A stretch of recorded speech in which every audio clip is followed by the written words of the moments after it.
The Holy Week journey continues. Day 3, daily at 6 p.m. Walk the path, one day at a time. ሠሙነ ሕማማት. The Week of Pains. In the sacred teachings of the Ethiopian Orthodox Tewahedo Church, the days that follow are known as ሠሙነ ሕማማት, the Week of Pains. The Church teaches this is not a single event. It is a passage that cannot be avoided, a passage that cannot be shortened, a passage from revelation to suffering. What was spoken in the temple, what was revealed in truth, now begins to take form in pain. And before the suffering unfolds, an act of love appears. A woman comes to him, not with words, not with questions, but with understanding. There came a woman having an alabaster box of very precious ointment.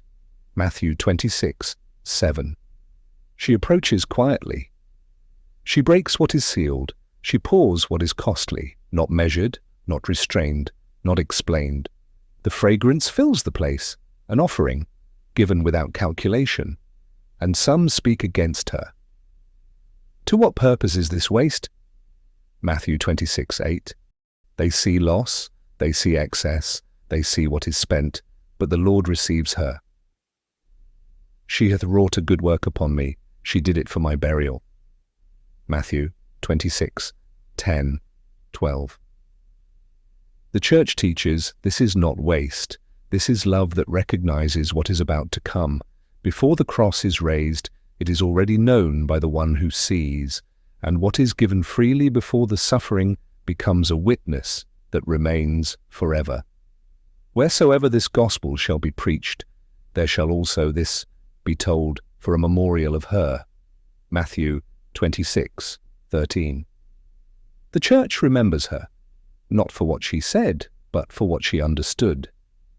And as the days unfold, the hour draws near. They gather for the Passover. With desire I have desired to eat this Passover with you. Luke 22:15. The table is set. They sit together. But this is no ordinary meal. For in this evening, what has been prepared from the beginning is now given. And before the mystery is spoken, before the bread is broken, the Lord reveals something deeper still. He rises from the supper. He riseth from supper, and began to wash the disciples' feet. John 13:4-5. The master becomes the servant. The teacher kneels. The one who is followed bends down before those who follow him. Water is poured. Hands touch dust. Silence fills the room. The Church calls this the day of feet washing, for what is done here is not only an act, it is a command. If I then, your Lord and Master, have washed your feet, ye also ought to wash one another's feet. John 13:14. The Church teaches true greatness is revealed in humility, not in rising above, but in bowing down. And in the life of the Ethiopian Orthodox Tewahedo Church, this moment is not remembered in words alone. The fathers wash the feet of the priests wash the feet of the faithful, from the highest to the lowest. No one stands above service, no one is outside humility. And in that same evening, he gives the mystery. He takes the bread, he blesses it, he breaks it. This is my body. He takes the cup, he gives thanks. This is my blood. Matthew 26:26-28. The covenant is established, not by symbol alone, but by life given. The Church trembles here, for what is received is not remembrance alone, but participation.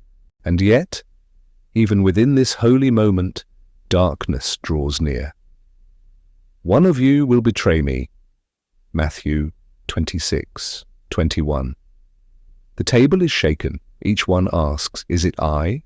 And the question remains, not only among the disciples, but in every generation.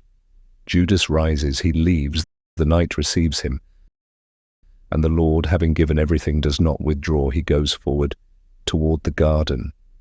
Then cometh Jesus unto Gethsemane. Matthew 26:36. And here the weight is no longer hidden. My soul is exceeding sorrowful, even unto death. Matthew 26:38. The Church teaches this is not weakness, this is the fullness of his humanity. The sorrow is real, the burden is real, the cup is real. And in the silence, he prays, not as I will, but as thou wilt. Matthew 26:39. This is obedience, perfect, complete. And while he prays, they sleep. Could you not watch with me 1 hour? Matthew 26:40.